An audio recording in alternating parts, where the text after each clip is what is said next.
Let's start with paid family leave. It's at the top of your agenda. Yeah.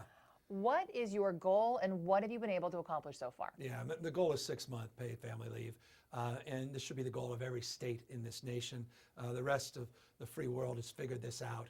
Those first critical 6 months of that child's life can be improved by no one with more power and potency than a caregiver that loves them, a foster caregiver, or a parent themselves. And so look, the goal is 6 months.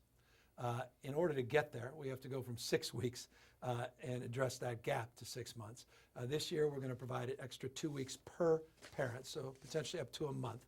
We're going to pay for it by reducing the overall reserve, which is a very healthy reserve in our disability insurance account.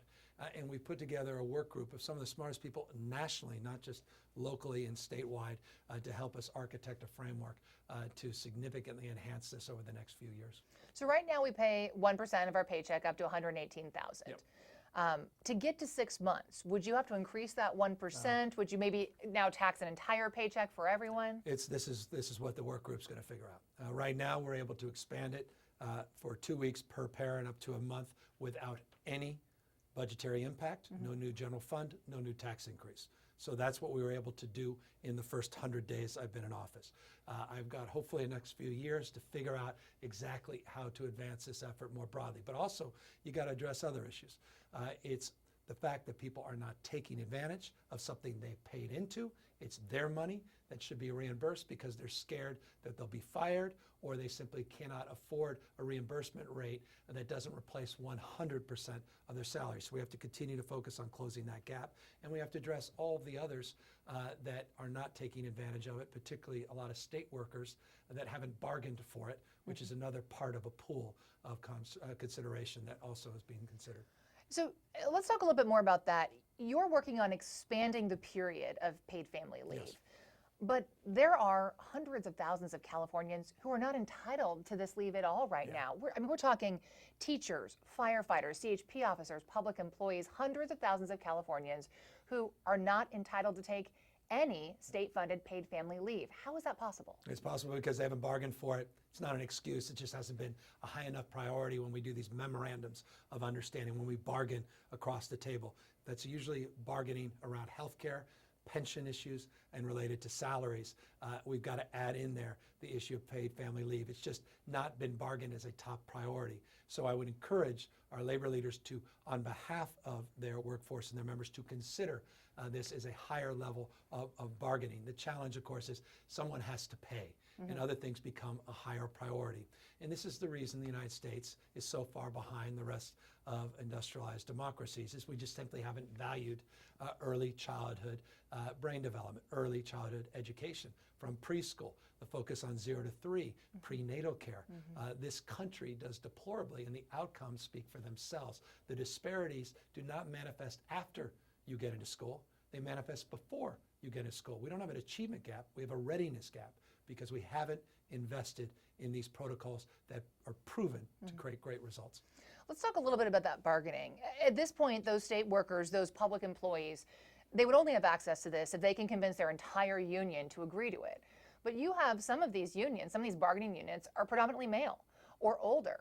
They're not going to have babies, or they're not concerned about having babies. Why can't the state allow individuals to opt in to disability insurance without the rest of their unit bargaining? That's the point of our task force. This is what we're exploring. And look, men create babies. Men, you have equal responsibility to your wife.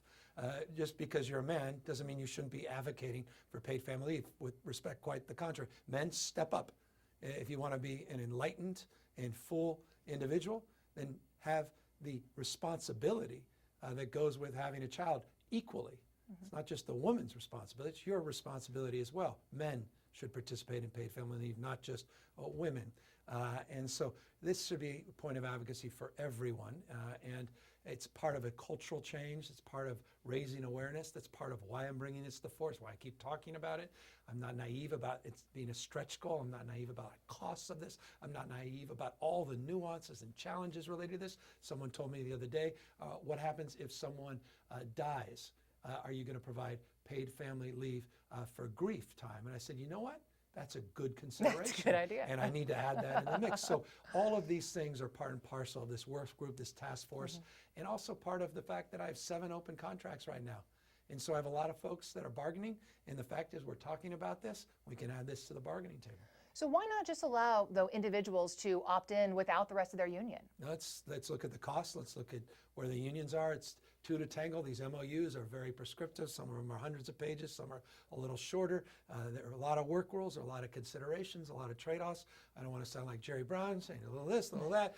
God bless. But the point is, it's tough. And as part of a negotiation, there's a lot of language, a lot of words, a lot of legal considerations, a lot of precedent.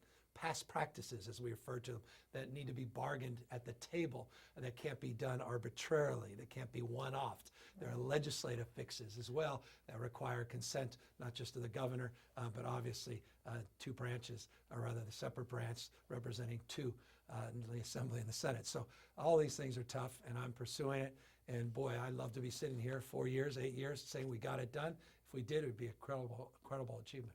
So just to be clear, there's nothing that you as the governor can do to basically allow anybody who wants to opt into disability insurance to do that? Well, there's a lot the governor can do, and we're pursuing that, and every day we're pursuing more of that. And again, the whole point of this work group is to have the work group identify areas where we can exercise our executive authority, where we need to framework a legislative approach, or again, engage the private sector and the legal profession. Now, not to hold employers to account that fire their workers for taking advantage of something they have the right to take advantage of. It's a multi-discipline, multi-faceted challenge. And yes, the federal government, being nice to the federal government, created the tone and tenor. I remember on the campaign trail, a guy by the name of Donald Trump talking about paid family leave. It may have been his daughter amplifying it, but he promised the American people he'd do something on this. I'd love him to fulfill a promise. Maybe this is one he could consider.